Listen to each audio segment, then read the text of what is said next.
16e du classement après 2 journées, l'ambitieux RC Strasbourg devait se remettre d'aplomb en obtenant sa première victoire de la saison.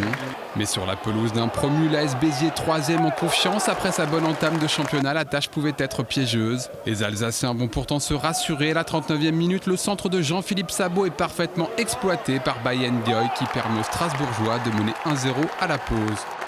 En seconde période, Jérémy Blaillac va profiter d'une passe hasardeuse de Nicolas Gavory pour venir ajuster Jérôme Idir et donner 2 buts d'avance aux Barinois à l'entame du dernier quart d'heure. Les Bitarois relancent le suspense à 8 minutes de la fin sur un joli raid de Kevin Fortuné qui ne laisse aucune chance à Alexandre Kidja. Strasbourg conserve finalement son avantage et lance sa saison en remontant à la 8e place du classement.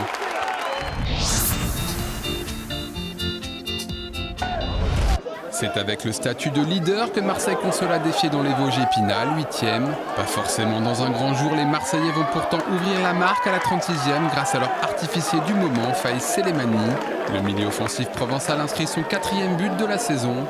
Épinal ne va pas abdiquer et va être récompensé de ses efforts à 7 minutes de la fin. Arme fatale, le centre en retrait de Samir Ketlas atterrit dans les pieds de Laoussine Carbouche qui trouve la lucarne d'Alexis Sauvage. Score final 1 partout, un résultat qui permet à Marseille de rester leader.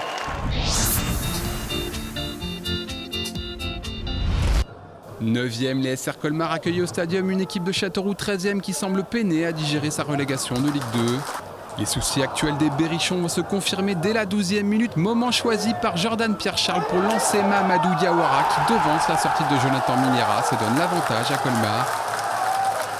Les ennuis des Castelroussins vont se poursuivre avec l'exclusion de Flavien Tête juste avant la pause pour cette simulation dans la surface. Il manque cependant de peu l'égalisation en seconde période, mais Cédric Mensah est à la parade sur cette tête de Guillaume Decker. Le score n'évolue plus et Colmar glane sa première victoire de la saison.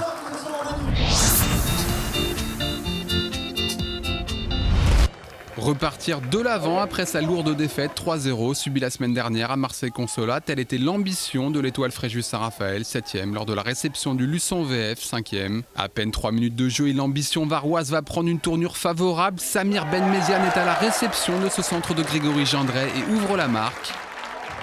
1-0 puis 2-0 à la 21e pour les hommes de Jean-Marc Pilorget sur cette reprise de Gendret bien servie par Hakim Orinel.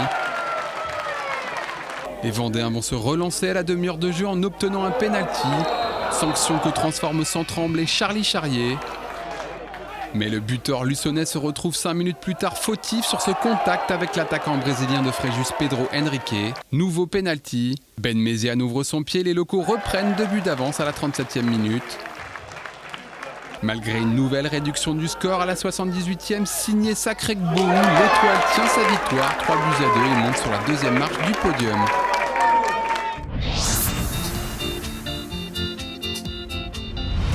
Deuxième du classement, l'USL Dunkerque passait un test intéressant à domicile face à l'Amiens SC, 14e en quête d'un premier succès cette saison.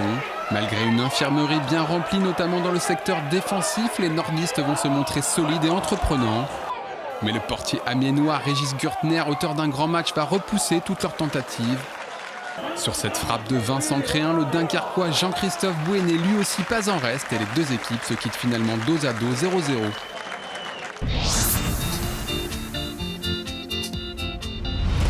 Duel de mal classé au stade du Gauguez où les Sangliers de Sedan voulaient profiter de la réception d'Avranches, 16e, pour abandonner leur position de lanterne rouge.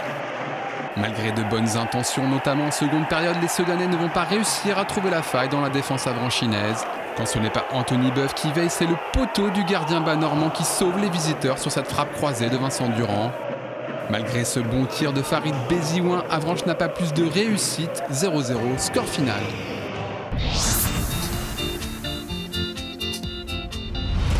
Après 2 matchs nuls, les Herbiers VF 12e voulaient décrocher à domicile leur première victoire face au CA Bastia 15e. Dominateurs, les hommes de Franck Rizzetto ne vont pas ménager leurs efforts. Ils multiplient les occasions et c'est finalement Tristan Boubaya qui délivre les siens à la 32e minute en inscrivant l'unique but de la partie. Un succès qui permet aux Vendéens de grimper au 7e rang.